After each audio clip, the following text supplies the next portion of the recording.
ಕಲಬುರಗಿಯಲ್ಲಿ ಛಲವಾದಿ ನಾರಾಯಣಸ್ವಾಮಿ ಸುದ್ದಿಗೋಷ್ಠಿ. ಕರ್ನಾಟಕ ಕಾಂಗ್ರೆಸ್ ಸರ್ಕಾರದ ವೈಫಲ್ಯಗಳ ಚಾರ್ಜ್ ಶೀಟ್ ಬಿಡುಗಡೆ. ಶಾಪವಾದ ವಸೂಲಿ ಸರ್ಕಾರ ಅನ್ನೋ ಟ್ಯಾಗ್ ಲೈನ್ ಹೊಂದಿರುವ ಚಾರ್ಜ್ ಶೀಟ್.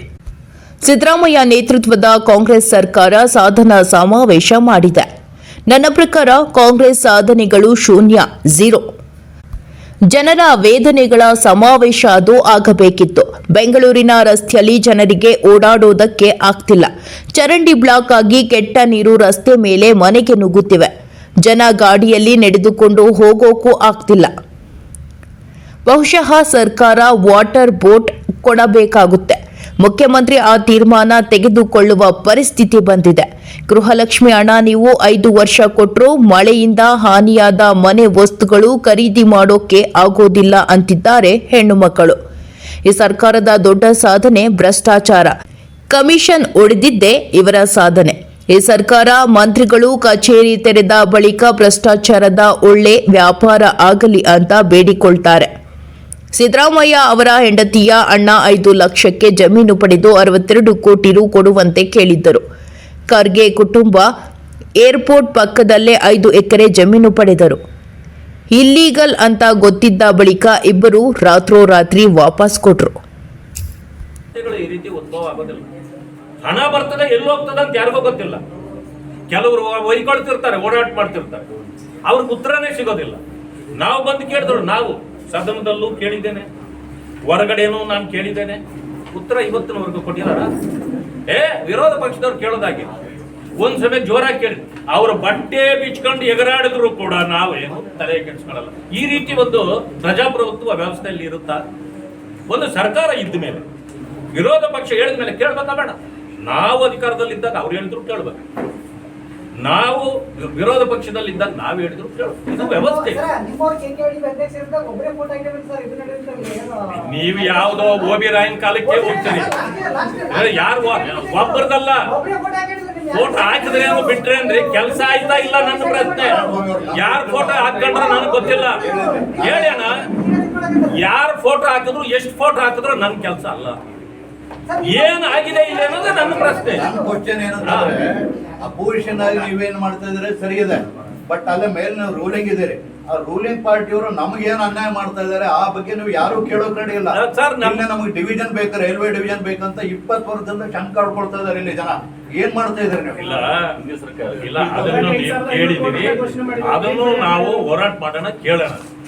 ಯಾವಾಗ ಅಲ್ಲ ಕೇಳೋಣ. 20 ವರ್ಷ ಆಯ್ತಲ್ಲ ನೀವು ಕೇಳಿ ಇದ್ದದ್ದು ರೈಲ್ವೆ ಸಹಿತ ಎಲ್ಲ ವಾಪಸ್ ತಗೊಳ್ತಾ ಇದಾರೆ. ಆಯ್ತು ಸ್ವಾಮಿ, ನಿಮ್ಮವರೇ ಇದು ಅಲ್ಲಲ್ಲ. MP ಬಿಡ್ರಿ, MP ಕೈಲ್ಲ ಎಲ್ಲ ಆಗಲ್ಲ. ಅವತ್ತು ಮಂತ್ರಿಗಳು ಕೂಡ ಅವತ್ತಿಂದ ನಿಮ್ಮವರೇ ಇರ್ತಿದ್ರು. ಯಾಕೆ ಮಾಡ್ತೀವಿ? ಮಂತ್ರಿಗಳು ಒಂದು ಸಾರಿ ಬರ್ದು ಹಾಕಿದ್ರೆ ಆಗಿರ್ತಿದ್ದ. ಮಂತ್ರಿಗಿಂತ ದೊಡ್ಡವ್ರು ಯಾರಿದ್ದಾರೆ ಸ್ವಾಮಿ? Department, railway department. ಯಾಕೆ ಮಾಡ್ಲಿಲ್ಲ ಸ್ವಾಮಿ? ಹೇಳಿ ಸರ್, ನಿಮ್ಮವ್ರಿಗೆ ಬಂದು ಬೇರೆ ಯಾರು? ಈಗ ಯಾರನ್ನೋ ಕೇಳ್ಬೇಕು, ಅವಾಗ ನೀವೇ ಯಾಕೆ ಮಾಡಿ? ಈಗ ಕೇಳೋಣ, ನೀವು ಕೇಳಿರೋದ್ರಲ್ಲಿ ತಪ್ಪಿಲ್ಲ, ಕೇಳೋಣ. ತುಮಕೂರಿನಾಗ ಗೃಹ ಸಚಿವ ಮನೆ ಶಿಕ್ಷಣ ಸಂಸ್ಥೆಗಳು ಇಳಿದಾರೆ. ಕಾಂಗ್ರೆಸ್ ನಾಯಕರ ಟಾರ್ಗೆಟ್ ಕೇಂದ್ರಕ್ಕೆ ತುಮಕೂರಲ್ಲಿ ಗೃಹ ಸಚಿವರ ಇವತ್ತಾಗಿದೆ. ಏನ ಕೇಂದ್ರ ಸರ್ಕಾರ ಇಡಿಗೆ ಕೇವಲ ಕಾಂಗ್ರೆಸ್ ಮೇಲೆ ಟಾರ್ಗೆಟ್ ಅಲ್ಲ? ಅಲ್ಲ, ಇಡಿ CBI ತೆಗೆದಾಕೊಡೋಣ. ಕಾಂಗ್ರೆಸ್ನವ್ರು ಮಾಡಿರೋದು ತೆಗೆದುಕೊಡೋಣ. ಒಂದು ದಯವಿಟ್ಟು ಯಾರಾದರೂ ಕೊಡಿ, ಪ್ರಧಾನಮಂತ್ರಿಗಳು ಬರೀ ಅವ್ರ ಕೆಲಸ ಅವ್ರು ಮಾಡಬೇಕು ಬೇಡ. ಆಮೇಲೆ ಎಲ್ಲಿ ಮಿಸ್ಅಪ್ರೋಪ್ರಿಯೇಷನ್ಸ್ ಆಗಿರ್ತದೆ ಅದು ಅವ್ರ ಟಾರ್ಗೆಟ್ ಮಾಡ್ಕೊಳ್ತಾರೆ. ಅದು ಕಾಂಗ್ರೆಸ್ಸು, BJP, ಜನತಾದಳ ಅಲ್ಲ. ಅಲ್ಲೇನೂ ಸಿಕ್ಕಿಲ್ಲ ಅಂದ್ರೆ ಮುಂದಾಯ್ತು. ಭಯ ಯಾಕೆ? ಯಾರಾದರೂ ಹೇಳಲಿ, ನಮ್ಮದು ಸ್ವಲ್ಪ ಮಾಡಲಿ, ರೇಡ್ ಮಾಡಲಿ. ನಮ್ಮದು ಅಟ್ಲೀಸ್ಟ್ ನನ್ನ ಹೆಸರು ಒಂದಷ್ಟು ಚೆನ್ನಾಗಿ ಬಂದರೆ ನಾಳೆ ದಿವಸ ಜನ ಅವ್ರ ಮನೆಯಲ್ಲೂ ಏನೋ ಇದೆಯಪ್ಪ, ಅದಕ್ಕೆ ಅವ್ರದ್ದು ರೈಡ್ ಮಾಡಿದ್ದಾರೆ ಅಂತ ಹೆಸರು ಬರಲಿ. ಪೊಲಿಟಿಕಲಿ ಟಾರ್ಗೆಟ್ ಅಂತ ಇಲ್ಲ ಅಂತ ಅದನ್ನೇ ಹೇಳ್ತಿದ್ದೀನಿ ನಾನು. See, they are all departments independently they are. ಕಾಂಗ್ರೆಸ್ನವ್ರ ಕಾಲದಲ್ಲಿ ಇತ್ತು. ಅವ್ರು ಮಾಡಿದಾಗ ಸರಿ ಇತ್ತು. ಈಗ ಕಾಂಗ್ರೆಸ್ನವ್ರು ಟಾರ್ಗೆಟ್ ಆಗ್ತಾರೆ. ನಾನು ಹಿಂಗೆ ಹೇಳಿ, it is not A target. ಅದಾದ ಮೇಲೆ ಬಂದ ಮೇಲೆ ಇನ್ನೊಂದು ನ್ಯಾಯ, ಅಫಿಡಿವಿಟ್ಗೂ ಶುಲ್ಕ ಮಾಡಿದ್ರಿ. ಸ್ಟ್ಯಾಂಪ್ ಡ್ಯೂಟಿ ಇವತ್ತು ಎಷ್ಟೊಂದು ಏರಿಸ್ಬಿಟ್ರಿ, 150% ಏರಿಸಿಬಿಟ್ರಿ. ನೀರಿನ ಮೇಲೇನೂ ಇವತ್ತು ಶುಲ್ಕ ಏರಿಸಿದ್ರಿ. ಬೆಲೆ ಏರಿಸೋದು ಅಂತಂದ್ರೆ ಅದಕ್ಕೆ ಇತಿ ಮಿತಿ ಇಲ್ಲದ ಬೆಲೆ ಏರಿಕೆಗಳು. ಏನಂತಂದ್ರೆ ಖಜಾನೆಗೆ ಹಣ ಬರುತ್ತೆ. ಇಷ್ಟಾದ್ರೂ ಕೂಡ ಖಜಾನೆ ಖಾಲಿ ಇದೆ. ಈಗ ಹಣ ಬರ್ತಾ ಇಲ್ಲ. 1 ರೂಪಾಯಿ ಅನುದಾನಗಳನ್ನ ಯಾರಿಗೂ ಬಿಡುಗಡೆ ಮಾಡ್ತಾ ಇಲ್ಲ. ವಿಶೇಷವಾಗಿ ಬಿಜೆಪಿ ಶಾಸಕರಿರೋ ಕಡೆ 1 ರೂಪಾಯಿ ಇಲ್ಲ. ಕಾಂಗ್ರೆಸ್ ಶಾಸಕರಿರೋ ಕಡೆ ಕೆಲವರಿಗೆ ಕೊಡ್ತಾರೆ, ಯಾರು ಅವ್ರಿಗೆ ಪ್ರಿಯರೋ ಅವ್ರಿಗೆ ಕೊಡ್ತಾರೆ, ಯಾರು ಅಪ್ರಿಯರೋ ಅವರಿಗೆ ಸಿಗೋದೇ ಇಲ್ಲ. ಯಾರು ಮಂತ್ರಿಗಳಿದ್ದಾರೆ ಲೂಟಿ ಮಾಡ್ಕೊಂಡೇ ಬರ್ತಿದ್ದಾರೆ. ನಾನು ನಿನ್ನೆ ನೋಡಿದೆ, ಅನುದಾನದ ಪ್ರಶ್ನೆನೇ ಇಲ್ಲ, ಯಾರಿಗೂ ಅನುದಾನವೇ ಇಲ್ಲ. ಆದರೆ ಮಾನ್ಯ ಖರ್ಗೆಜಿಯವರ ಇನ್ಸ್ಟಿಟ್ಯೂಷನ್ಗೆ 9,90,00,000 ಬಿಡುಗಡೆ ಮಾಡಿದ್ದಾರೆ. ಆದರೆ ರಾಜಕೀಯವಾಗಿ ಇನ್ಫ್ಲೂಯೆನ್ಸೇ ಇಲ್ಲದೆ ಇರೋರ ಗತಿ ಏನಾಗಬೇಕು? ರಾಜಕೀಯ ಮಾಡ್ತಕ್ಕಂಥ ಮುಖಂಡರುಗಳು ಅವರ ಕಣಜಾನೆ ತುಂಬಿಕೊಳ್ಳೋದಾದ್ರೆ ಸಾಮಾನ್ಯರ ಗತಿ ಏನು?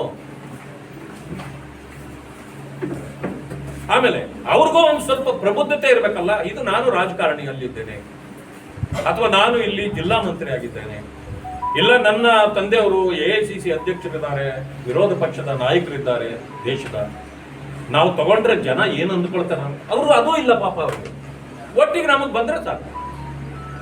ಮತ್ತೆ ನನ್ನನ್ನು ನಾನೇ ಪತ್ರಿಕಾ ಬಂಧುಗಳಿಗೆ ನನ್ನ ನಮಸ್ಕಾರ. ಯಾರು ಸದ್ದು ಮಾಡಬೇಡಿ ದಯಮಾಡಿ.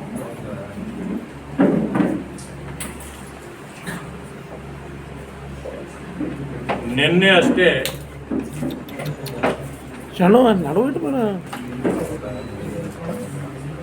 ರಾಜ್ಯದಲ್ಲಿರುವ ಮಾನ್ಯ ಸಿದ್ದರಾಮಯ್ಯನವರ ನೇತೃತ್ವದ ಕಾಂಗ್ರೆಸ್ ಸರ್ಕಾರ ಸಾಧನೆಗಳ ಸಮಾವೇಶದ ಹೆಸರಿನಲ್ಲಿ ವಿಜಯನಗರ ಜಿಲ್ಲೆಯ ಹಂಪಿ ಐತಿಹಾಸಿಕ ಸ್ಥಳದಲ್ಲಿ ಸಾಧನೆಯ ಸಮಾವೇಶ ಅಂತ ಮಾಡಿದ್ದಾರೆ. ನನ್ನ ಪ್ರಕಾರ ಕಾಂಗ್ರೆಸ್ನ ಸಾಧನೆಗಳು 0. ಜನರ ವೇದನೆಗಳ ಸಮಾವೇಶ ಅದಾಗಬೇಕಾಗಿತ್ತು.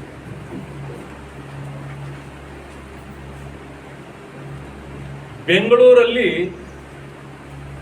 ರಸ್ತೆಗಳಲ್ಲಿ ಓಡಾಡ್ಲಿಕ್ಕೂ ಕೂಡ ಆಗ್ತಾ ಇಲ್ಲ ಜನರಿಗೆ. ಯಾಕೆಂದ್ರೆ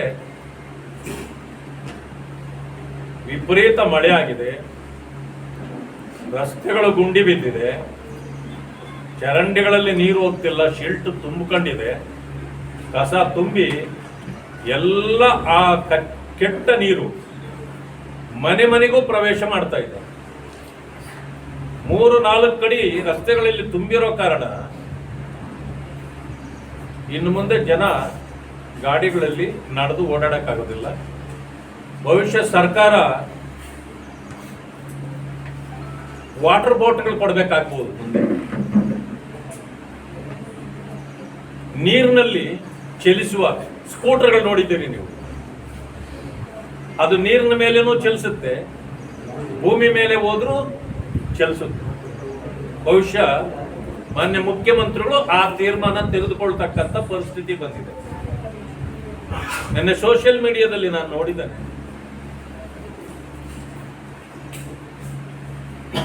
ಹೆಣ್ಣು ಮಕ್ಕಳು ಸೋಷಿಯಲ್ ಮೀಡಿಯಾದಲ್ಲಿ ಹಾಕೊಂಡಿದ್ದಾರೆ, ನೀವೇನು ಗೃಹಲಕ್ಷ್ಮಿ ಅಂತೇಳಿ 2,000 ಕೊಡ್ತಿದ್ದೀರೋ, ನೀವು 5 ವರ್ಷ ಕೊಟ್ಟಿದ್ದೂ ಕೂಡ ನಮ್ಮ ಮನೆಗೆ ನೀರು ನುಗ್ಗಿ ಹಾಳಾಗಿದೆಯಲ್ಲ ವಸ್ತುಗಳು, ಅಷ್ಟನ್ನು ಖರೀದಿ ಮಾಡಲಿಕ್ಕೆ ಸಾಧ್ಯ ಇಲ್ಲ ಅಂತೇಳಿ ಹಾಕಿದ್ದಾರೆ.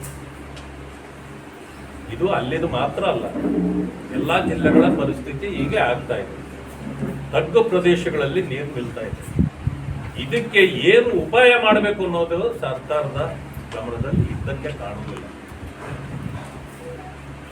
ಇದು ಒಂದು ಕಡೆ ಆದ್ರೆ, ಈ ಸರ್ಕಾರದ ಸಾಧನೆ, ದೊಡ್ಡ ಸಾಧನೆ ಏನಂದ್ರೆ ಭ್ರಷ್ಟಾಚಾರ ಕಮಿಷನ್ ಹೊಡೆದಿದ್ದೇ ದೊಡ್ಡ ಸಾಧನೆ ಇವರು. ಇವತ್ತು ಭ್ರಷ್ಟಾಚಾರ